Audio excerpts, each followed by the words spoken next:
갈리오가 재판장이었어요. 재판이 잘못되면 세상이 어지럽습니다. 재판이 아주 중요합니다. 우리가 잘 아는 다윗의 아들 솔로몬이 1000번제를 드린 후에 하나님이 솔로몬에게 물어봅니다. 뭘 줄까? 라고 할 때 지혜를 주십시오. 자신이 왕이 되게 되면 많은 문제를 만날 텐데 억울한 사람 생기지 않도록 바른 재판을 할 수 있도록 저에게 지혜를 주십시오 했습니다. 그런데 하나님이 지혜를 준 결과 그 좋은 재판을 했어요. 악한 여인을 찾아내고 한 여인의 눈물을 닦아주며 한 아이의 생명의 위협을 당할 때 그 아이가 죽지 않고 살려내는 명재판을 해서 솔로몬의 권위가 지혜가 세상을 알려지게 된 겁니다. 재판을 잘 해야 됩니다. 재판하는 사람들의 타락은 정말 민족의 슬픔일 수가 있습니다.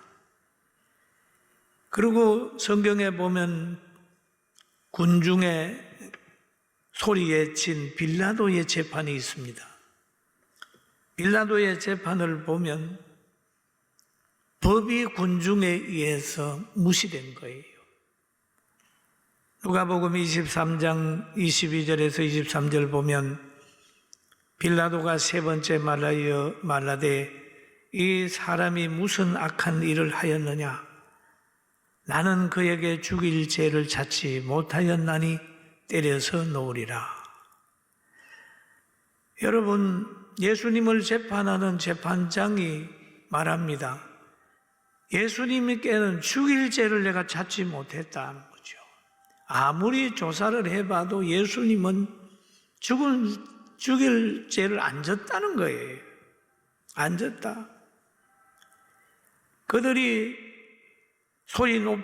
소리로 재촉하여 십자가에 못 박기를 구하니 그들의 소리가 이긴지라. 진실이 군중에 의해서 덮여버렸습니다. 진실이 권력에 인하여 덮이면은 그 재판장은 불행하게 되는 거예요. 그래 나중에 무리에게 굴복해가지고 자기가 물 떠오라고 그래서 손을 씻은 다음에 이 모든 죄는 너희에게 돌아간다. 이렇게 얘기를 했지만은 성경은 빌라도에게 고난을 받으사라고 표현되어 있습니다. 그런데 오늘 이 갈리오 법정에서 일어나는 일들을 우리가 또 생각해 봅니다. 그런데 갈리오는 바울 사도를 데리고 죄인이라고 유대인들이 그렇게 왔어요. 그럴 때 갈리오는 이렇게 얘기를 합니다. 바울이 입을 열고자 할 때에 갈리오가 유대인들에게 이르되 너희 유대인들이 만일 이것이 무슨 부정한 일이나 불량한 행동이 었으면 내가 너희 말을 들어주는 것이 옳거니와 라는 말이거든요.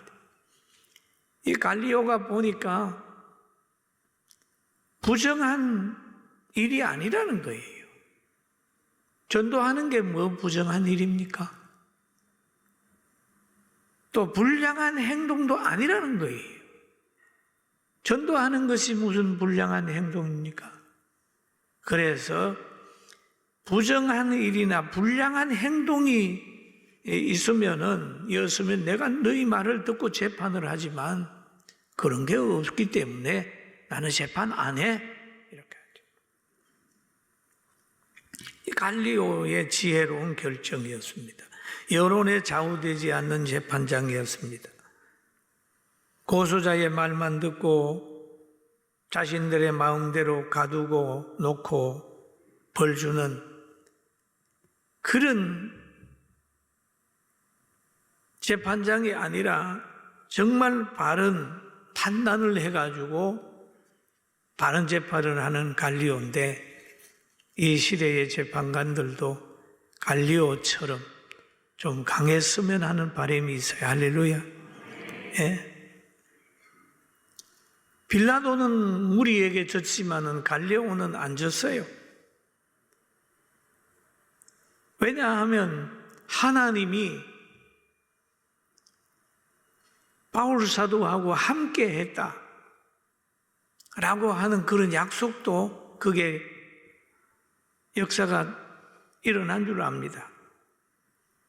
또 여기에 보면 만일 문제가 언어와 명칭과 너희 법에 관한 것이면 너희 스스로 처리하라.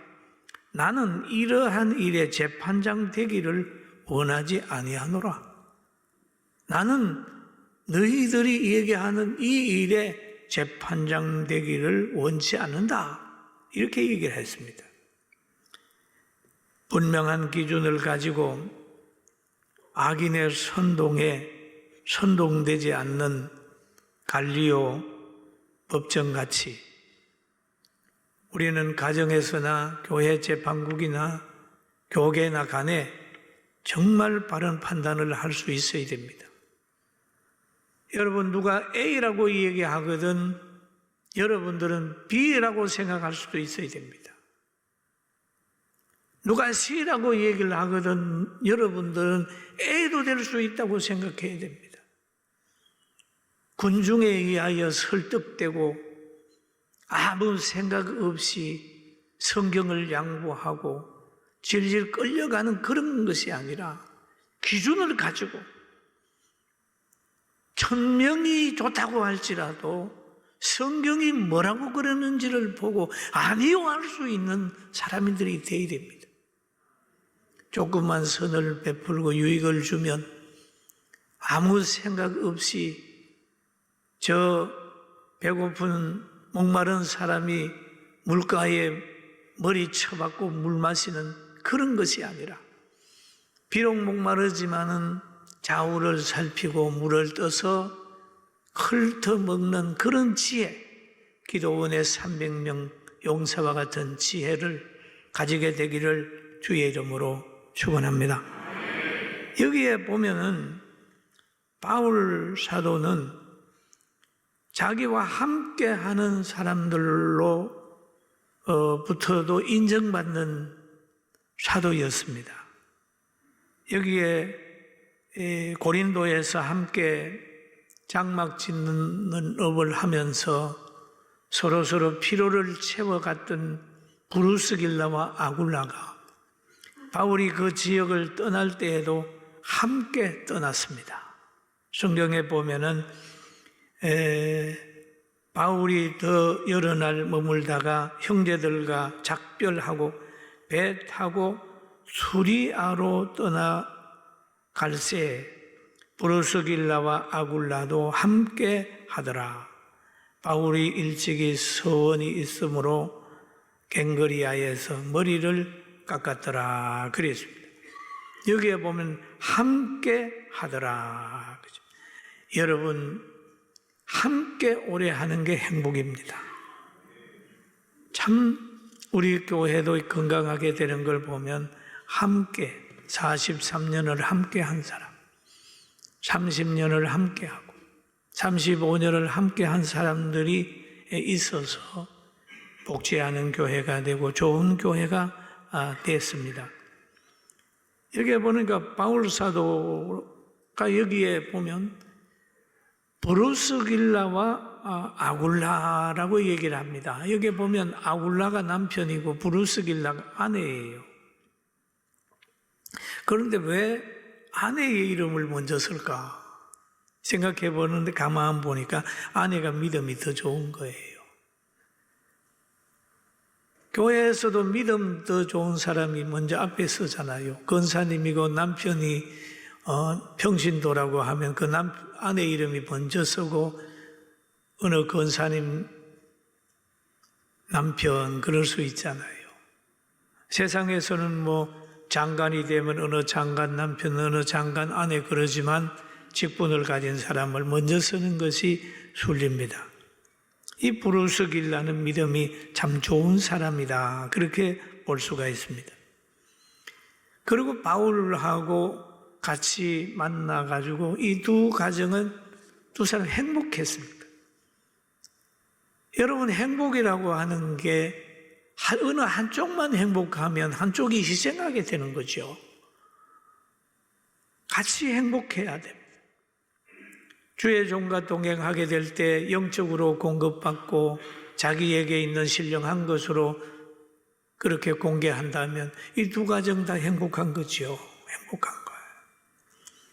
여러분, 부부간에도 함께 행복하고 부자간에도 함께 행복하고 성도와 목사 관계도 간에도 함께 행복한 환경 만들게 되기를 주의 이름으로 축원합니다. 그런데 이분들이 가는 길에는 상당한 축복이 있습니다. 다니엘서 12장 3절에 보면은 지혜 있는 자는 궁창의 빛과 같이 빛날 것이요 많은 사람을 옳은 대로 돌아오게 하는 자는 별과 같이 영원토록 빛나리라. 이 사람들의 발걸음에는 많은 사람들을 옳은 곳으로 돌아오게 하는 발걸음이에요. 그 일을 위하여 함께 협력하는 거예요. 함께 동사하는 거예요. 그러니까 이런, 또 성경에 보면 친구는 사랑이 끊어지지 아니하며 형제는 위급할 때까지 위하여 낳느니라는 말씀도 있죠. 우리가 한번 만났으면 천국까지 함께 가야 돼. 그리고 바울이 에베소에 가서 복음을 전하니까 거기에 있는 사람들이 귀가 열렸어요. 여러분, 복음을 듣는 귀가 따로 있습니다. 귀 있는 자는 교회들에게 하신 말씀을 들으라. 성령이 교회들에게 하신 말씀을 들으라 그랬잖아요. 설교를 깨닫는 귀가 있어요. 그 믿음의 귀, 신령한 귀. 귀가 열리게 되니까 거기에 있는 사람들을 바울 사도를 재평가하게 됩니다. 어떻게 평가하냐 하면은 자기들과 함께 머물기를 소원했어요. 그래서 사도행전 18장 20절에 보니까 여러 사람이 더 오래 있기를 청하되 허락지 아니하고, 왜냐하면 바울 사도가 좀 오래 머물길 원했어요. 거기에. 왜? 진리가 있기 때문에. 그런데 바울은 허락지 아니하고 작별하여 이르되 만일 하나님의 뜻이면 너희에게 돌아오리라 하고 배를 타고 에베소를 떠나. 그런데 만남과 헤어진 모든 것이 하나님의 섭리로 이루어지는 것을 알고 있습니다. 하나님의 뜻이면 너희에게 돌아오리라. 하나님의 뜻이면 너희에게 돌아오리라. 내가 오고 싶어 오는 게 아니고 하나님이 오게 해야 온다라고 하는 말을 남기고 여기에서 떠나는 거죠. 그런데 바울의 활동의 목표 지점이 있습니다. 바울이 떠나가지고 가이사라에 상륙하여 올라가가지고 교회의 안부를 물은 후에 안디옥으로 내려가서 그랬잖아요. 바울의 관심은 교회에 관심이 있는 거예요. 여러분, 안부를 묻는 것은 관심이 있기 때문에 묻는 겁니다. 찾는 것도 좋을 때 찾는 게 아이들이 찾습니다. 아이들이 학교 갔다 오면 제일 먼저 누가 찾아요? 누가 찾아? 엄마 어디 갔어? 그렇죠. 아이들의 관심은 엄마예요. 또 어떤 사람은 또 교회에 왔다가 설교 시간에 목사가 없으면 우리 목사님 어디 가셨어? 또 남편이 직장 갔다고 오면 아내를 찾고 관심이 있잖아요. 교회의 안부를 묻는 거예요.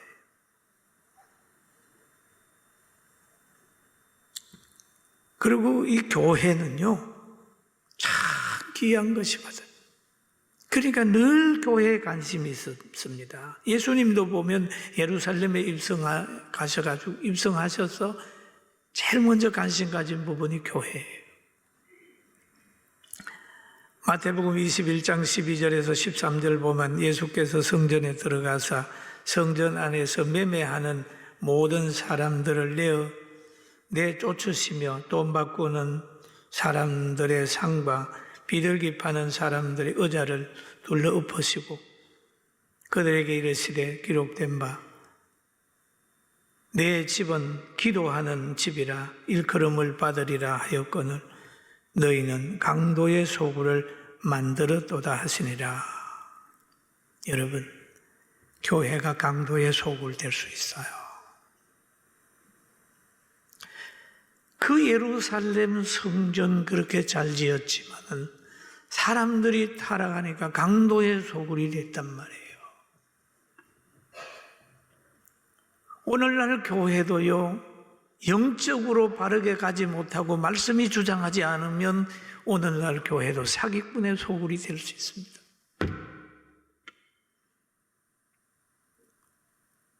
예수 잘 믿는다고 펄펄 뛰고 그러지만은 계속해서 신앙생활 하지 않고 그러다가 보면 사탄의 도구가 될 수 있습니다.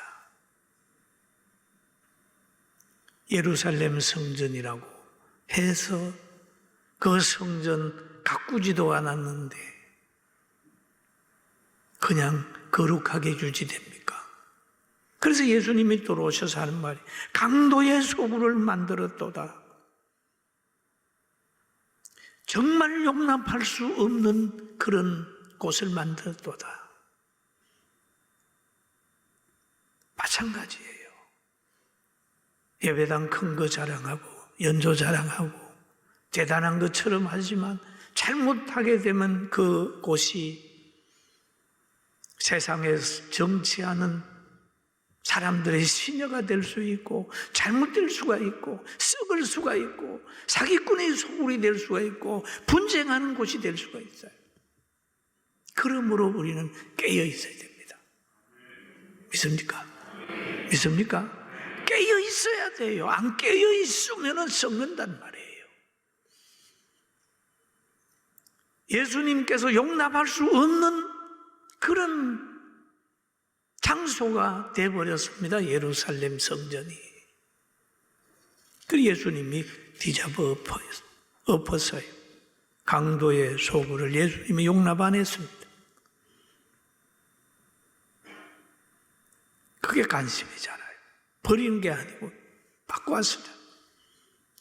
우리가 성령이 거하는 전인 우리 마음에 성령의 역사가 아니라 강도의 사상, 거짓말하는 사상, 마귀의 수종들게 되면 하나님이 뒤잡아 엎어요. 뒤잡아 엎는 방법은 여러 가지 성경에 많이 나와 있는데 여러분, 하나님이 뒤잡을 때까지 기다리지 말고 회개해서 빠른 시간 내에 영육간에 회복하는 우리 대한민국 저와 여러분 모두가 새롭게 되는 복을 받게 되어야 될 줄로 믿습니다. 그리고 여기에 하나님은 모든 사람에게 똑같은 모습으로 나타나는 게 아니에요. 또 예수님은 모든 사람에게 똑같은 모습으로 나타나지 않습니다. 계시록에 보면 소아시아 7교회가 있어요. 그런데 나타나는 모습은 다 달랐습니다. 사랑받으신 예수님께서 자기를 따르는 사람들 보고 똑같은 말을 하지 않았습니다. 사랑하는 제자를 어느 날 칭찬도 하시더니 베드로가 육신적인 거 가지고 십자가 지지 말라고 얘기를 하니까 사탄아 내 뒤로 물러가라. 언제는 칭찬하시더니 언제는 사탄아 뒤로 물러가라고 그러잖아요. 그러니까 하나님이 우리에게 복을 주시는데 사랑하시는 때 사랑하시기 때문에 두 가지로 역사를 하세요. 회개시키기 위해서 주는 환경이 있습니다. 회개하라. 또 바르게 사는 사람에게는 축복에서 누리게 하는 거예요. 여러분 그렇잖아요. 부모님들도 보면 잘하는 자녀에게는 그 부모님이 위로하는 부모, 힘이 되는 부모, 축복하는 부모로 찾아오지요. 그러나 타락하는 자녀를 찾아오는 부모는 나무래 꾸중하는 부모가 되는 거예요. 그러면 안 돼. 이제 너 용돈 안 줄 거야. 너 잘되게 했더니 결국 잘되게 하는 그것이 남을 괴롭히고 너 불행해지는 동력이 되네. 그렇게 될 거예요. 하나님의 축복을 할 만한 그릇이 되는 우리 모두가 됩시다. 그리고 또 보면 자연도 마찬가지입니다, 여러분. 열심히 일하고 씨 뿌리고 기매는 농부에게는 그 덜력은 자연은 밭은 황금으로 곡식으로 보답하는 거예요. 그러나 버려놓으면 잡초로 보답할 겁니다. 그러니까 우리는 하나님 앞에 어떻게 서야 될 거냐. 오늘 바울과 브루스길라와 아굴라 많은 사람을 옳은 길로 오게 했고 그들은 하늘에서 별과 같이 빛나는 존재로 영원한 축복의 존재로 됐다면 우리도 교회에 관심을 가지고 안부를 묻고 또 여기에 보면 그럽니다. 제자를 바로 세웠다. 그런 말이 있어요. 제자를 세웠다. 얼마 있다가 떠나 갈라디아, 불루기아 땅을 차례대로 다니며 모든 제자를 굳건하게 했다. 여러분 굳건해야 됩니다.